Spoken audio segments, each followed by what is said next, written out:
bosque no outeiro de Áquila, que está à mão direita de Gesimon. Agora, pois, ó rei, apressadamente desce conforme a todo o desejo da tua alma.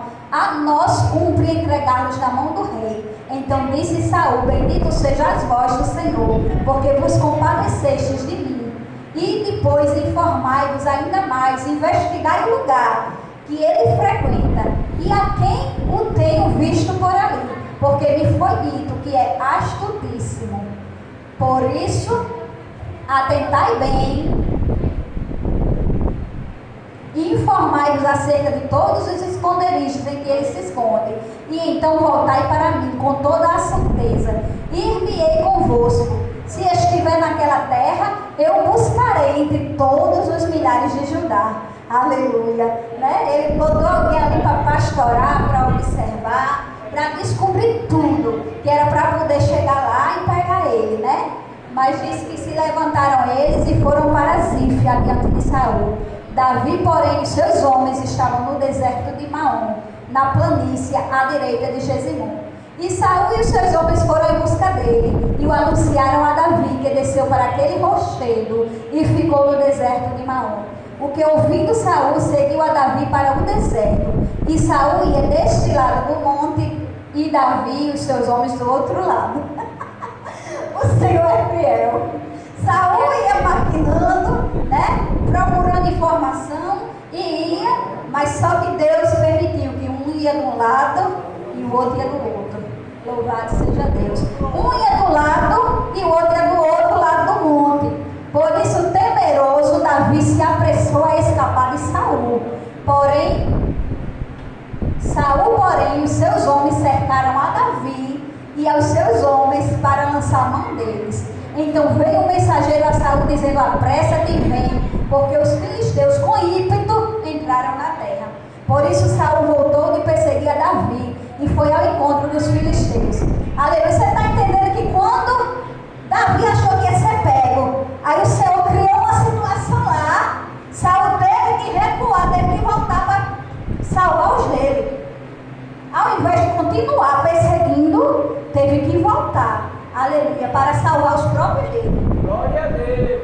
E quantas vezes o Senhor não faz isso nas nossas vidas? Lá nos Salmos tem uma palavra que fala a respeito disso.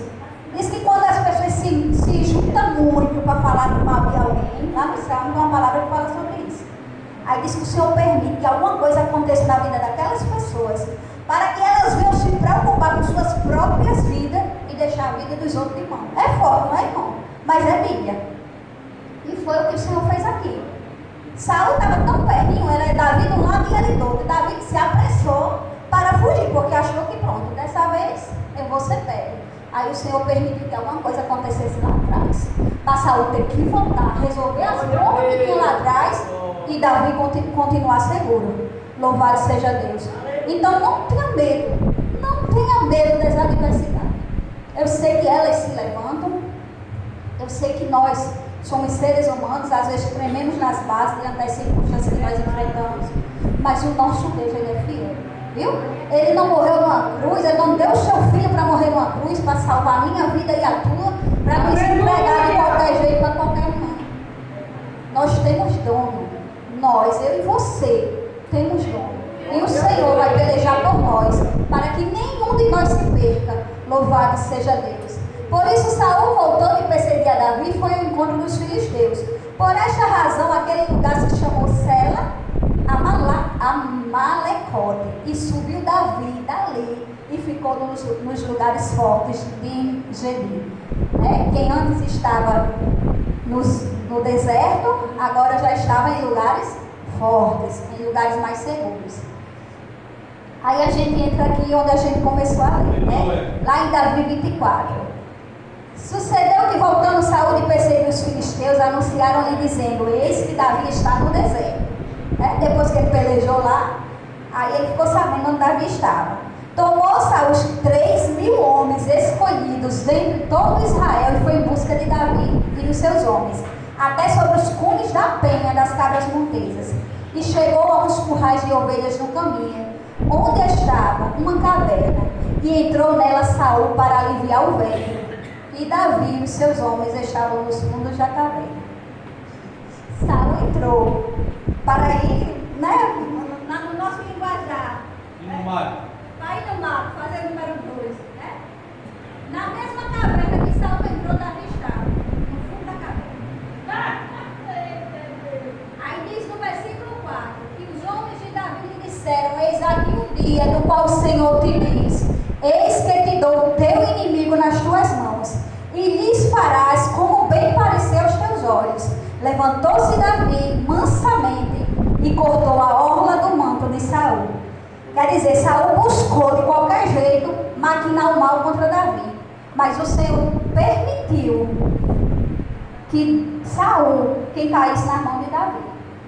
Mas a Bíblia diz que os homens, irmãos, olha, a gente não pode ir pelo que os homens dizem, não. Os homens que trabalhavam com Davi, os homens que guerreavam, lutavam contra Davi, disse assim: ei, chegou o dia que Deus te deu o teu inimigo nas tuas mãos, e lhe farás como bem parecer aos teus olhos. Mas a Bíblia diz que levantou-se Davi mansamente. Eu acho que os guerreiros de Davi achavam que Davi ia matar Saul. Não é verdade? Esse homem te perseguindo há tanto tempo, o Senhor entregou ele agora na tua mão. Vai lá e fala o que quiser com ele. A irmã, a Bíblia diz que Davi levantou, olha, mansamente, e cortou só a orla do manto de Saul. Só a orlinha, viu? Quem achou que ia ver sangue, ia ver morte, Saul usou a inteligência e a direção de Deus. Foi Davi. Davi usou a inteligência e a direção de Deus. Foi lá e cortou só a orlinha das vestes de Saul. Sucedeu, porém, que depois o coração de Davi ainda doeu. Será que Davi é muito temente a Deus? Ele só fez cortar a orla da roupa de Saul, mas ainda assim, a Bíblia diz que o coração dele doeu por ter cortado a orla do manto de Saul.